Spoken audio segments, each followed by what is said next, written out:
Should you wait for more housing inventory to come on so hopefully prices will go down before you purchase? We've got a lot to discuss, and it's all coming up. Stay tuned. Hi, this is Warren Oberholser. If you watched my last video, I explored how the secondary housing market is now seeing properties or active listings sitting on the market 30 days and more. This type of market is where you can create the best deal for both price and terms. This morning, I received an email regarding that video inquiring, well, shouldn't we just wait, take a beat, and let more properties sit on the market so hopefully prices will go down before we purchase? By the way, thank you for your email. As I've stated before, I will answer all your questions, whether they're text, emailed, or phone called. What I greatly appreciate if you could post your questions in my video comments below. And of course, if you haven't subscribed, please consider doing so. This helps my channel grow. All right, let's get into it. Should you wait for more housing inventory to stack up so hopefully house prices will go down? For this video, I'm just going to be addressing the first-time home buyer who will be financing. I first want to go over what's the possibility of more housing inventory coming on the market. Looking at Redfin's latest article, pending sales posted their largest annual decline since spring 2020. The Redfin Homebuyer Index declined 9%. The number of homes for sale climbed to a new high for this year, posted its smallest decline since April 2020. Now get this, a growing share of sellers are recognizing their limits to their power. More than 1 in 5 dropped their price, the highest rate since 2019. So I agree, if you wait a bit, there most likely will be more homes on the market. And there's a few reasons why. Fewer people search for homes for sale on Google. It's down 10% from last year. In fact, Redfin's Home Buyer Index was down 9% compared to last year. Home Buyer Index is Redfin's proprietary matrix that analyzes buyer activity. And to bring it close to home, my website's activity has been down quite a bit since March this year. In March, I had over 1,700 visitors per week, and now it's down to just 400 visitors per week. What do I take from all this? Buyers have disengaged due to home affordability. The main reason is just one, home prices have accelerated so much in the last 2-3 years, and mortgage interest rates, once they hit 5%, it's been a game changer for buyers. Many have just dropped out completely. So this brings us to the next point. Should you wait? To discuss this part, we need to look at mortgage interest rates. NerdWallet just released their latest article on mortgage interest rate forecast. The average rate on a 30-year fixed mortgage rose 2 points to 5.27 ARP. The 30-year fixed rate mortgage is 20 basis points higher than 1 week ago and 237 basis points higher than 1 year ago. Here is their mortgage forecast for June. Mortgage rates might be volatile in June. I predict that the average rate on a 30-year mortgage will be higher in the last week of June than in the last week of May. Their summary, mortgage rates will probably raise in June, but that's not a sure thing. Meanwhile, we could see substantial bumps and dips day to day. Most lenders feel that mortgage interest rates will probably hit 6% by the end of this year. I remember when I predicted the end of last year that mortgage rates this year will most likely hit 4% and beyond by the end of the year. And that when this happens, well, it'll crash the aggressive sellers market. Well, as we know, I got it half right. Mortgage interest rates hit 4% and went beyond. But when they first hit 4%, there was no crash to the seller's market. It did just the opposite. It's like poured gasoline on the fire and things ramped up even more. So if properties were going 10% over asking, it seemed like once we hit that number, which was about the middle or end of February, if my memory serves, I was starting to see 15% over the list price. And I remember I had a listing in Livermore, which is one of the cities in the Tri-Valley area where I'm at. And this area is fed by the tech center. And we priced it right at this last sold comp. So we knew we were in good position, but we weren't way under, we weren't inflated. We were just right where we needed to be.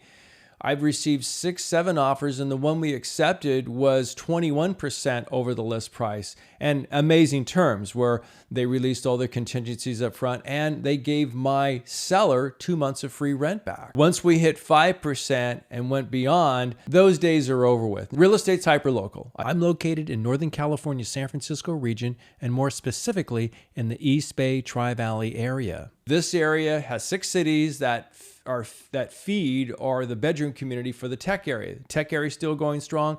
So the real estate market in this area is stable. It's not like it was just a month ago, even 2 months ago especially. Properties will go pending and some will go over asking, but we do see more hang time. Properties staying on the market 15, 20 days, some are 30 days, and then they'll do a price drop. But I'm not seeing anything where sellers are nervous. Sellers are just starting to adjust the price a little bit and the offer gets accepted. The secondary markets, now my area, that would be in the greater Sacramento area. So wherever you are, identify wherever the hot zone is, go out probably 60, 90 miles, and that's going to be the secondary market. My last video, I cited a whole report on Redfin that went over that. So please watch that. It'll break it all down for you. That's the area I'm talking about. Now, as I've said numerous times, this isn't going to crash the housing market and we're going to see short sales and bank-owned properties.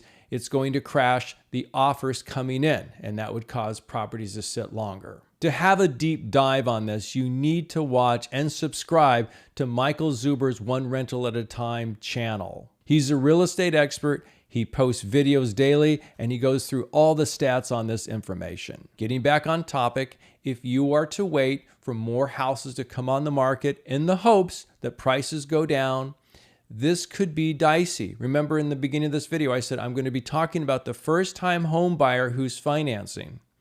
So right now, with all the activity that's going on from the Fed rate going up and the 10-year bond also going up, it's a possibility, and it seems like it's a good one, that mortgage interest rates will be going up too. So even if a price was to come down a bit, you could risk getting priced out of the market or just risk being paying a higher holding monthly cost because your monthly mortgage interest rates are higher now. This is why I recommend locate a market, secondary market, where houses are sitting on the market 30 days and more. Have your buyer's agent start reaching out to those listing agents to find out what is the motivation of the homeowner, the seller. If the homeowner, the seller's motivated and wants to, unload that property, that could be an opportunity. And again, you're coming in on your terms. So if you're FHA, VA, those are government-backed loans, doesn't matter. You're going to give them whatever you know that can close the deal, and you're going to be creative. You're going to go outside the box. You may think of things up front. Say, hey, I want seller to pay for my closing costs. I gave a few scenarios in my video. Sit down with your agent and figure out what would work best in your area, and start communicating with the listing agent to see what kind of deal you can broker. To purchase a home in this area, in this fashion, will take some groundwork, will take some time. Most likely you'll be submitting a few offers in order to get the terms and price you want. Take advantage of low buyer sentiment. Use this to your advantage. If there's less competition, that just means there's more opportunity for you. Think of it this way. Wherever the crowd's going, usually that's not the direction you want to go. You want to go the opposite way. So if buyers have cooled down, they think, I'll wait for a while, or whatever reason it is. You want to jump in now and get ahead of it. And again, mortgage interest rates, it looks like they could keep going up. So that's a big motivating factor to see if you can get this deal. It may take a few months to find one, but you need to get started now. If you have been currently putting offers in, let me know in my comments below how it's going. Is it a little easier? And did you get your offer accepted? If you like this video, please give me a thumbs up. Again, post your questions and comments down below. And if you haven't subscribed to my channel, consider doing so you don't miss anything. If you found this video interesting, you may want to watch these other two that are starting to pop up just about now, because I'll go into more detail on what I just talked about. So stay tuned. Please reach out to me for any of your questions you may have, and I wish you all the best on your home journey.